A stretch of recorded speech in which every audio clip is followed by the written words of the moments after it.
to deploy major elements of a division from its home base, in this instance Hawaii's Schofield Barracks, to an area of operations thousands of miles across the sea is a huge and complex undertaking involving thousands of men and vehicles as well as tons of equipment and materials of war. Like every other military unit, the 25th Infantry Division had a carefully worked out SOP to cover such a deployment.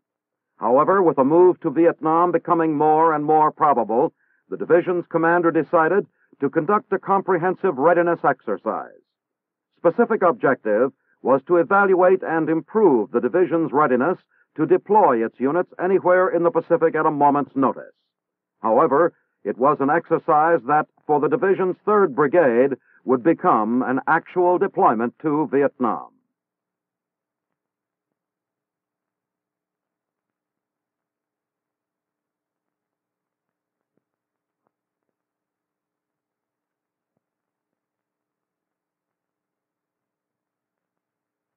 Every unit in the division had its SOP.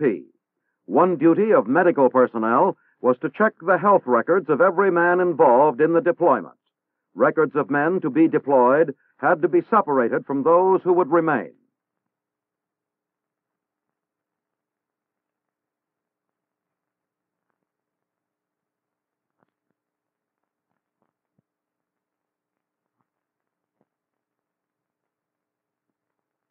As part of the exercise, special jungle fatigues, gas masks, and manuals were packed, just as if they were being shipped to Vietnam.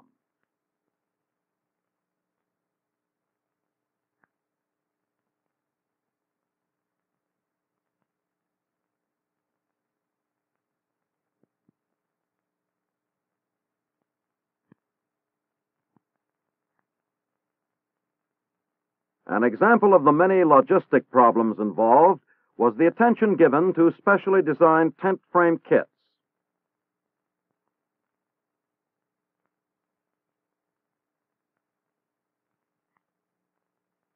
Civilian employees cut lumber exactly to measure and assembled it in large piles for shipment.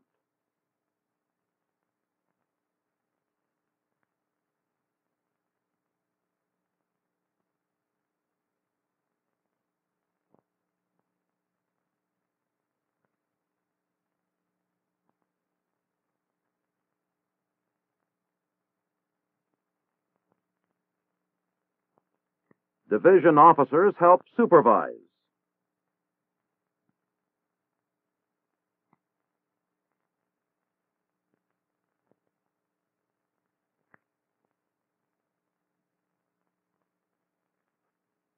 General de Saussure and the civilian foreman were also on hand to check and supervise.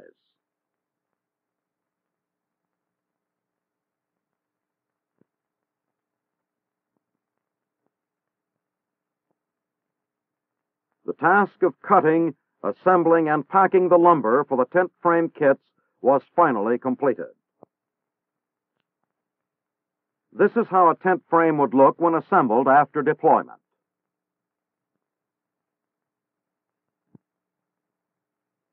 Studying blueprints that would serve as guidelines in erecting thousands of tent frames was only one of the many painstaking details required to substantiate the 25th's motto, ready to strike anywhere, anytime.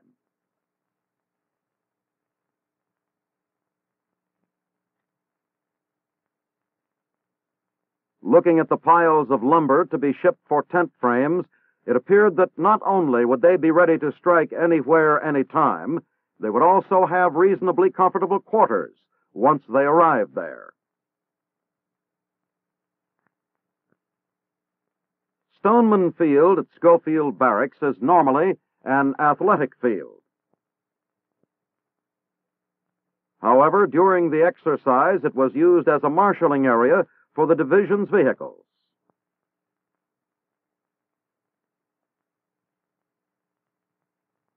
Here, too, the men and their equipment were assembled. Boxes of sea rations were given a final check, and so were the men's weapons. At least one infantryman devoted special attention to an M79 grenade launcher.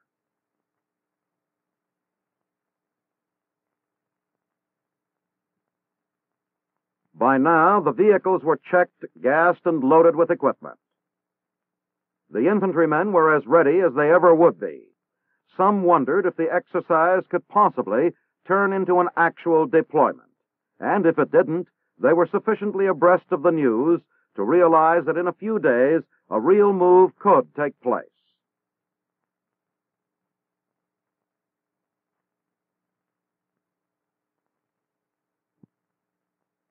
The exercise was realistic enough to include an actual movement from Schofield Barracks to the Army's docks in Honolulu Harbor.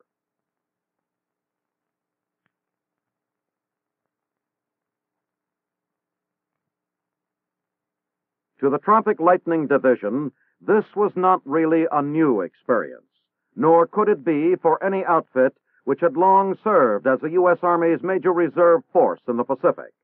In 1962, elements of the division had left Schofield and deployed by air to Thailand, and it was no training exercise. Rather, it was a show of force designed to halt a stepped-up communist offensive in Laos, which saw Red troops advance to the Thailand border.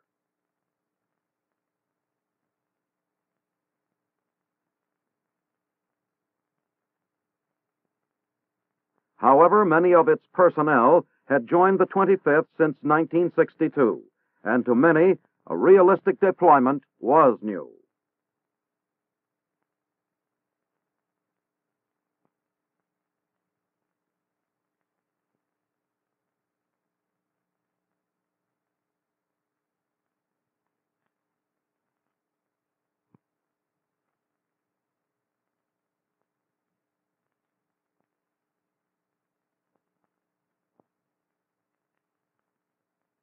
Over the years, these pineapple fields on Oahu had seen many a 25th convoy roll by.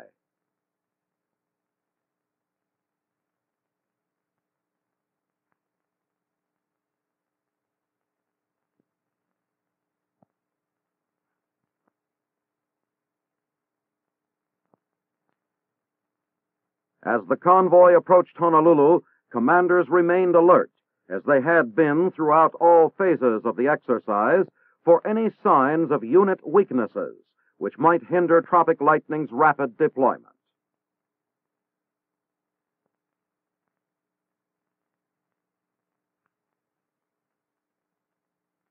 Finally, they reached the U.S. Army Transportation Terminal. The APCs were among the first vehicles to be assembled for loading.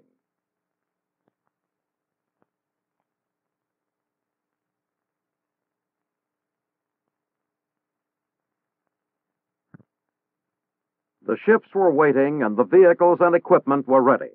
The entire scene gave full meaning to the code name for the exercise, Holokai, an Hawaiian word meaning to the sea.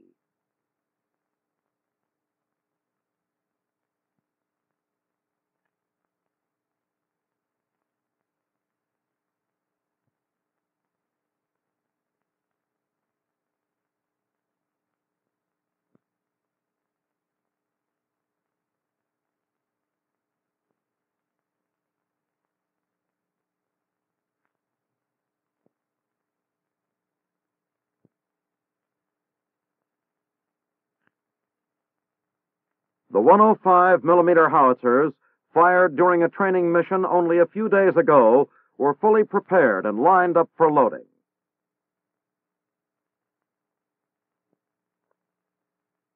The heavy vehicles, too, were fully prepared for a long sea voyage. The entire exercise has reflected an accurate picture of what actually happens when an infantry division moves out for deployment to another area within a theater of operations.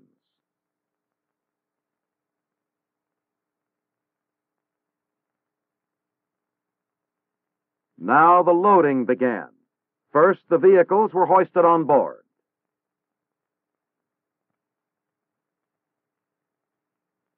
Then came boxes and crates of rations, ammunition, and other supplies and equipment.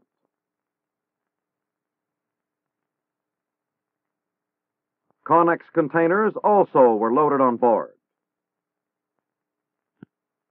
Helicopters were weatherproofed since they would make the voyage on deck.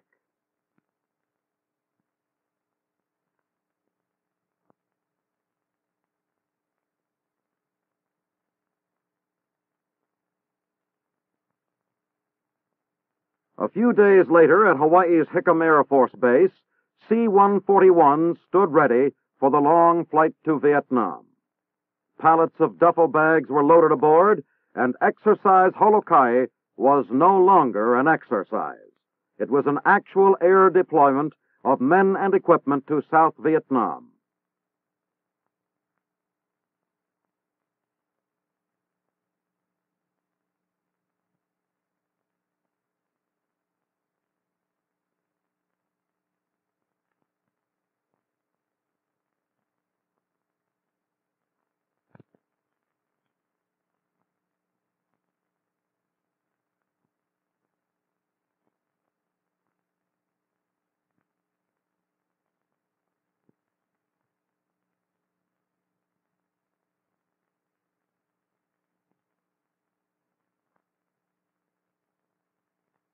Deploying to join the fight against the Viet Cong were approximately 4,000 men of the 25th Division's 3rd Brigade.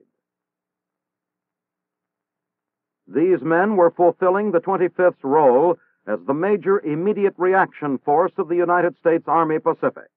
Once in Vietnam, it was expected that they would be positioned in the central highlands near Pleiku, about 250 miles north of Saigon.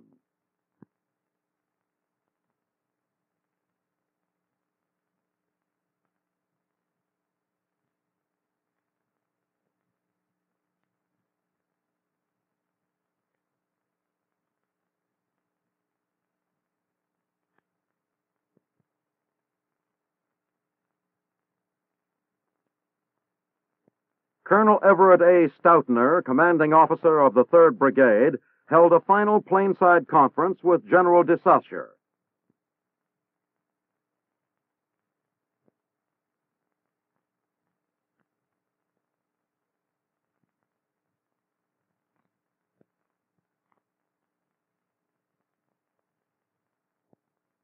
General Weyand spoke informally with the departing infantrymen.